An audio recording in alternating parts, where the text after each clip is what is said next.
Welcome back! This is part 4 of our 10-part Gen.AI Red Teaming Explainer series.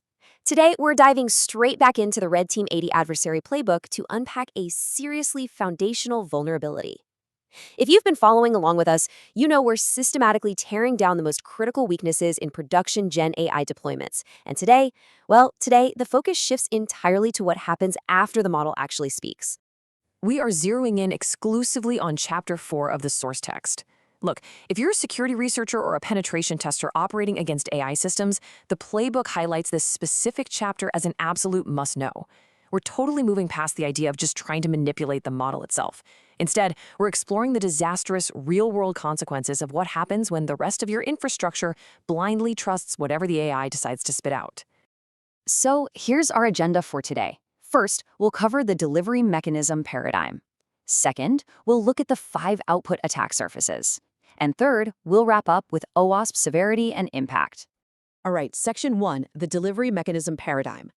According to the playbook, Chapter 4 details exactly 6 prompts across the attack surfaces we're about to cover. But the real magic here isn't just in the prompts themselves, it's how they're utilized to completely bypass your standard perimeter defenses. When a pen tester actually deploys these, they're leveraging the LLM's natural language processing to obfuscate traditional attack vectors. They're literally slipping them right past web application firewalls because those WAFs, they're only looking for standard human input malicious strings. The core philosophy here is absolutely fascinating. The playbook explicitly notes, all 6 prompts target the output pipeline, not the model itself. The model is the delivery mechanism. The adversary isn't just trying to trick the AI to get a funny response or trigger a policy violation. No, they're using the AI to smuggle a weaponized payload right past your front door, aiming squarely at the back-end systems, rendering engines, and databases sitting directly behind the model. This is a brilliant illustration of how the threat landscape has evolved. Think about traditional security. Attacks like SQL injection or cross-site scripting usually come straight from direct user input, right? Like a form field or a URL parameter. But in Gen.AI attacks, the attacker uses the large language model to deliver that payload to the output pipeline. The fundamental vulnerability, trusting unsanitized data, remains exactly the same, but the source of the payload has evolved. It's coming through the AI's generated output, and that's a source that so many developers mistakenly assume is safe simply because it was generated by a machine.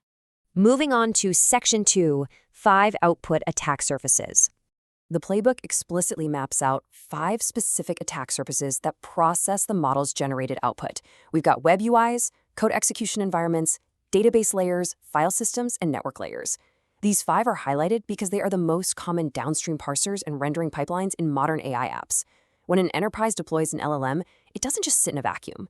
The model writes code that gets executed, formats text that browsers render, generates queries to pull internal data, and writes summaries to local storage. If literally any of these interconnected systems touch the AI's output without treating it as hostile, they are directly in the crosshairs. Now, the crucial takeaway here is directly mapping the environment that handles the model's generated content to the traditional exploit that results. If your web UIs render the model's Markdown or HTML, you're risking cross-site scripting and HTML injection. If you have code execution environments, say a backend Python script using exec or eval on model-generated logic, you're looking at command injection. If your database layers execute model-generated queries, you've got SQL injection. If your file systems write model-generated paths, you face path traversal. And if your network layers fetch model-generated URLs, you've got SSRF. The payload might be written by an AI, but the resulting vulnerability is a classic, well-documented exploit. Let's actually walk through how this builds using web UIs as an example. Step 1, the attacker crafts a prompt that convinces the LLM to generate malicious Markdown containing an invisible script. For instance, the prompt might instruct the AI to output a Markdown image tag with an onError attribute packed with JavaScript, or maybe embed a base64 encoded iframe. Step 2, your perfectly secure-looking web UI takes that LLM output and just renders it without proper sanitization, assuming, hey, it came from the AI, must be safe. And step 3, boom! The XSS payload executes directly in the user's browser, allowing the attacker to steal session cookies, hijack accounts, or pivot deeper into the network. The AI was merely the smuggler. Let's look at the network layer for a second. If your application takes URLs generated by the model and automatically fetches them, maybe to generate a link preview or retrieve an external image without strict boundary checks, you are handing the attacker a server-side request forgery vulnerability on a silver platter. The attacker can just prompt the AI to output the internal AWS metadata IP address, 169.254.169.254, or or ask it to generate links pointing to internal orchestration servers not exposed to the internet. Your network layer will dutifully go fetch those internal resources, and often just return the highly sensitive data straight back to the attacker through the AI chat interface. It's wild. The exact same logic applies to file systems. Allowing the AI to dictate file paths or file names when saving data introduces severe path traversal risks. Imagine an app that asks an LLM to generate a summary report and suggest a file name.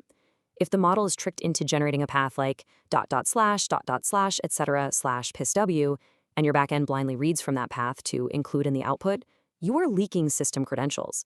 Alternatively, if the app writes to a model-generated path, an attacker could instruct the AI to drop a malicious web shell directly into your web server's public directory, establishing persistent backdoor access.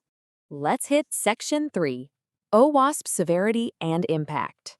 Every single one of the attack surfaces we just covered, all of those downstream exploits, falls cleanly under one specific OWASP classification, number 02.